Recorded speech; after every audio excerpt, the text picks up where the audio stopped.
এই ক্যাম্পাসকে জ্ঞান চর্চা এবং গবেষণার একটি নিরাপদ ভূমি হিসাবে প্রতিষ্ঠার সুযোগ এসেছে।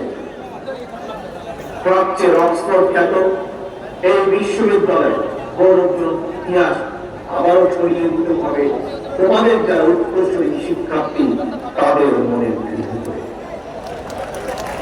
ঢাকা বিশ্ববিদ্যালয়ের ছাত্র দলের নেতা কর্মী এবং কিছু সংখ্যক শিক্ষার্থীর সঙ্গে আমি সরাসরি কথা বলেছি। ঢাকা বিশ্ববিদ্যালয়ের আবাসন সংকট নিরসনে আবাসিক হলগুলোতে বসবাস এবং খাবারের মান বাড়ানো অত্যন্ত জরুরি।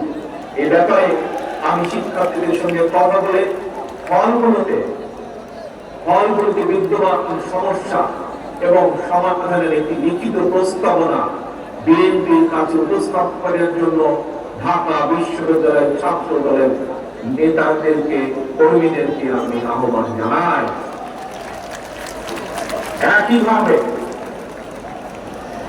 একইভাবে দেশের অন্য বিশ্ববিদ্যালয়গুলোর শিক্ষক শিক্ষার্থীদের সঙ্গে কথা বলে সেই সব বিশ্ববিদ্যালয় সমস্যা এবং সম্ভাবনা নিয়ে সুপারিশ করা রিপোর্ট তৈরি করার জন্য ইতিমধ্যেই বিএনপির পক্ষ থেকে ছাত্র দলের সংশ্লিষ্ট নেতৃত্বকে নির্দেশনা দেওয়া হয়েছে। সারা দেশের শিক্ষার্থী, জাতীয়তাবাদী ছাত্র দলের নেতা কর্মী এবং তরুণ প্রজন্মের ভাই বোনেরা, তোমাদের এই সমাবেশে এবং তোমাদের মাধ্যমে সারা দেশের শিক্ষার্থী এবং তরুণ প্রজন্মের সামনে বিএনপির বিকৃত কয়েকটি প্ল্যান প্রোগ্রাম তুলে ধরার অবশ্যই একটি উদ্দেশ্য রয়েছে। কি সেই উদ্দেশ্য, কি সেই লক্ষ্য? সেটি হল আমাদের প্রত্যেকেরই মা রয়েছে। একজন মায়ের চোখে বাংলাদেশ যেমন, অর্থাৎ আগামী দিনে আমরা নবীন এবং নবীন সবাই মিলে তেমন একটি বাংলাদেশ করতে চাই। আমরা একজন মায়ের চোখে যেমন বাংলাদেশ, তেমন একটি বাংলাদেশ আমরা গড়ে তুলতে চাই, নবীন এবং প্রবীণ সকলে মিলে। প্রিয় ভাই বোনেরা,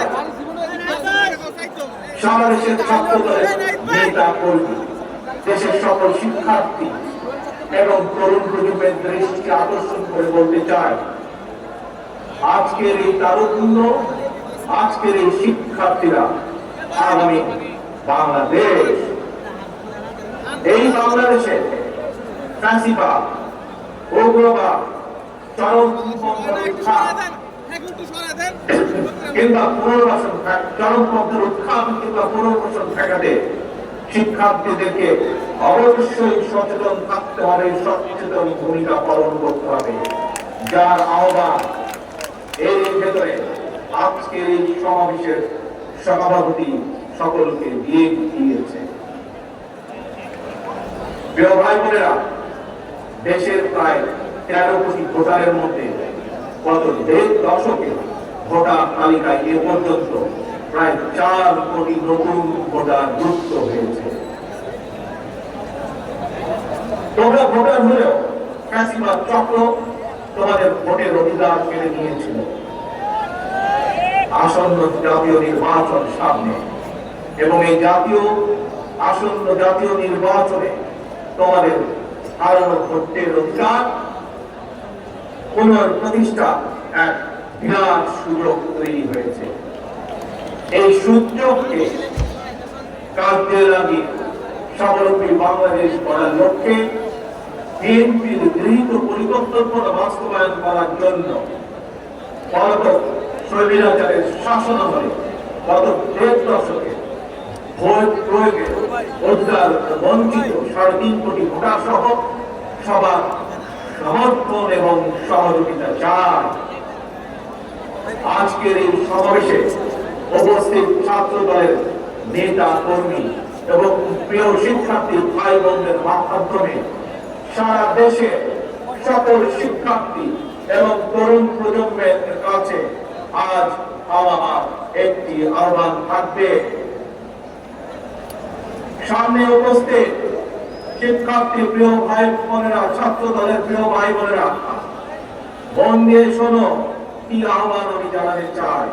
তারপরে আমার এই আহ্বানের কথা ছড়িয়ে দাও তোমাদের সকল শিক্ষার্থী, সারা সমগ্র বাংলাদেশে ছড়িয়ে ছিটিয়ে থাকা সকল শিক্ষার্থী, সকল আগামী বাংলাদেশ ভবিষ্যৎ প্রজন্মের কাছে যারা নতুন ভোটার, তাদের সকলের কাছে আমার এই আহ্বান ছড়িয়ে দিবে। পারবে ছড়িয়ে দিতে? পারবেন না আমার আহ্বান ছড়িয়ে দিতে? আসো তাহলে বলি আমি কি সেই আহ্বান।